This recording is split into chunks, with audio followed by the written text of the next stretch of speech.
Alors, bonjour à toutes et tous, c'est le Portif Zen. Comme d'habitude, je vous laisse lire l'avertissement. Et pour résumer, cette vidéo est uniquement à but pédagogique. Je partage simplement mes propres avis et mes réflexions. Les actions présentées ne sont en aucun cas des conseils d'achat ou de vente. Et vous êtes seul responsable de vos investissements. Pour me suivre, c'est comme d'habitude sur Twitter, @investirzen. Et puis sans plus attendre, on va passer à celle qu'on a perdue depuis la dernière mise à jour, c'est Soitec. Effectivement, on était venu toucher l'oblique baissière qu'on avait là, hein, on avait une belle zone de compression, et puis derrière, quand il y a eu le retour de trend en 1 heure, ça devait être sur cette bougie là, en 1 heure, non, sur celle-ci, je pense. Enfin bref. J'avais pris le retour de trend pour jouer la cassure. On avait un stop très très court. Hein. Je sais plus, on risquait 5 euros, un truc comme ça, mais vraiment rien. Et puis effectivement, c'est pas passé. Pour vous montrer un petit peu le chaos que c'est actuellement, effectivement, là, on a une publication, croissance de 26% du chiffre d'affaires sur exercice, un chiffre d'affaires record au 4e trimestre, etc. Donc voilà. Et puis, résultat, une grosse chute, puisque derrière, ça a perdu 18%, quasiment en ligne droite. Bref, donc effectivement, c'est difficile d'avoir des lignes qui tiennent actuellement, parce que l'ensemble des valeurs est porté par 5, 6, 7 valeurs du CAC, qui sont, vous le savez, hein, principalement celles du luxe. Et puis à côté, c'est un peu chaotique. Tiens, avant de faire le tour de ce qu'on a ici, effectivement, je vous parlais du chaotique. Je crois que Quadient, je l'avais déjà montré. C'est une que j'ai en portefeuille. J'avais fait une entrée ici sur un autre portefeuille. Enfin, sur mon portefeuille principal, parce que vous savez, celui-ci, c'est mon portefeuille test. Hein. C'est un petit portefeuille que j'ai ouvert pour tester Interactive Broker sur la plateforme ProRetime, puisque je l'ai déjà dit dans les épisodes précédents, mais je le rappelle, tous mes portefeuilles sont chez un autre broker qui n'est pas plugable sur PRT, et ce depuis, je sais pas, 20-25 ans. Et donc effectivement, j'avais envie de tester le passage d'ordre sur PRT. Donc voilà. Et donc, pour vous montrer à quel point c'est chaotique, effectivement, Quadient, j'avais fait une entrée ici, juste avant la cassure, pour anticiper la cassure. Derrière, on a une grosse poussée de, allez, à la louche, hein, on va dire 18%. Et puis derrière, on perd 11% quasiment en ligne droite. Et puis depuis, c'est encore chaotique, et on n'est pas encore sorti de l'auberge. J'aimerais bien qu'on casse cette résistance-là, ça serait pas mal. Bref, dans le même genre, qu'est-ce que je peux vous montrer qui part dans tous les sens? Ah, SMCP, pareil, je l'ai sur un autre portefeuille. Alors, j'ai de la marge, mais effectivement, donc je les laisse fluctuer tranquillement, puisque j'ai pas mal de marge là-dessus.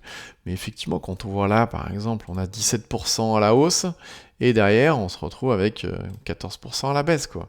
Et c'est pas encore fini, ça fluctue encore pas mal. Dans le même genre, qu'est-ce qu'on a qui fluctue pas mal?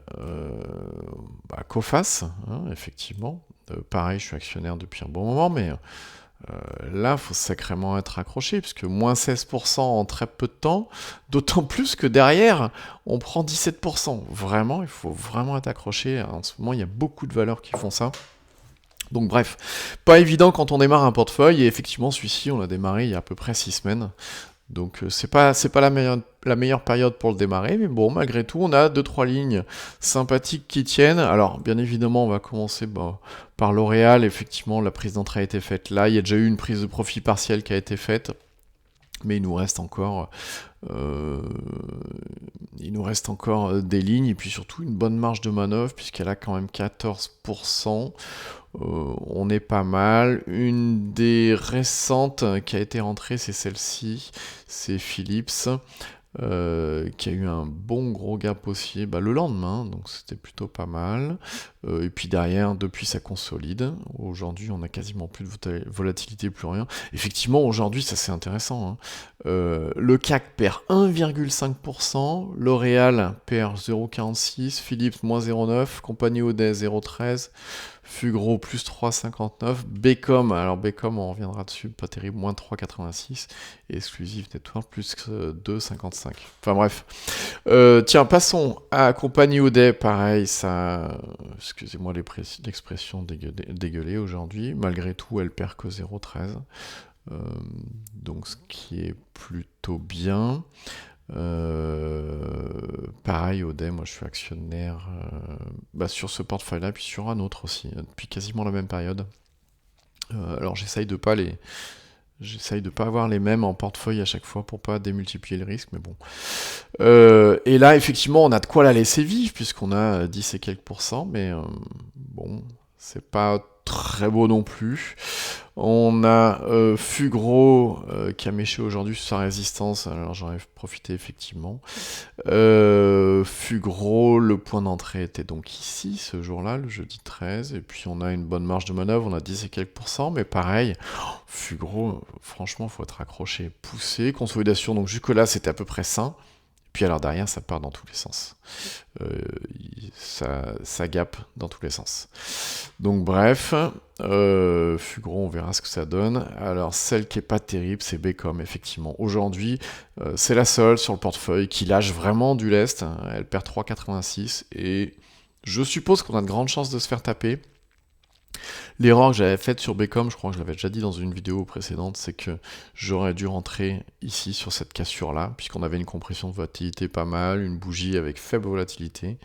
Et puis j'ai voulu attendre que la résistance soit passée. Ce qui est bête, d'habitude je les anticipe tout le temps, les résistances, pour une raison très simple, c'est que derrière, quand ça lâche, on a la résistance en support avant notre PRU. Et là, malheureusement, je suis rentré juste après, ce qui est pas terrible, je suis pas très confort, donc on verra ce que ça donne demain, ça va tenir principalement de ce qui va se passer aux US, mais les US sont pas beaux non plus à l'heure où je vous parle. Et puis on a fait une entrée aujourd'hui sur Exclusive Network.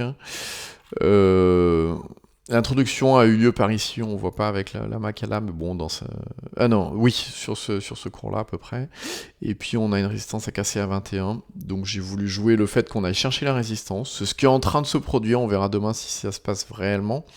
C'est ce qui est en train de se produire. Donc une entrée ici, tranquillement, on a un peu moins d'1%. C'est pas très confortable, mais bon, ça permet de sortir demain tranquillement s'il y a une clôture catastrophique des US. Et puis bon, on verra ce que ça donne. À côté de ça, effectivement, il n'y a pas beaucoup de valeurs qui tiennent. Vous l'avez vu dans les précédents, il y en a pas mal où on était break-even, on s'est fait taper, etc. Parce que vous l'avez vu, quand il y a des mouvements... c'est quoi que je vous montrais tout à l'heure comme Coface où il y a 17% dans un sens, 17% dans l'autre, etc. Quadient, pareil. Qu'est-ce que je vous ai montré encore? SMCP où ça part dans tous les sens. C'est pas facile de tenir une valeur comme ça. Donc voilà, grosso modo pour le point.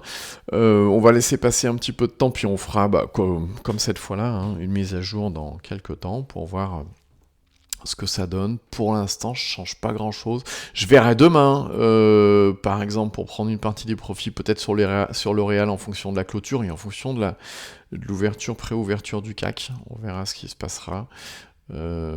Philips, pareil, là on est en semaine, donc on a un beau début de trend, c'est dommage, ça serait dommage qu'il lâche. Compagnie Audet, on a un affaiblissement de la volatilité, ça pourrait repartir, ça serait pas mal. Bon bref. Allez, sur ce, je vous souhaite à toutes et tous une bonne soirée et je vous dis à bientôt.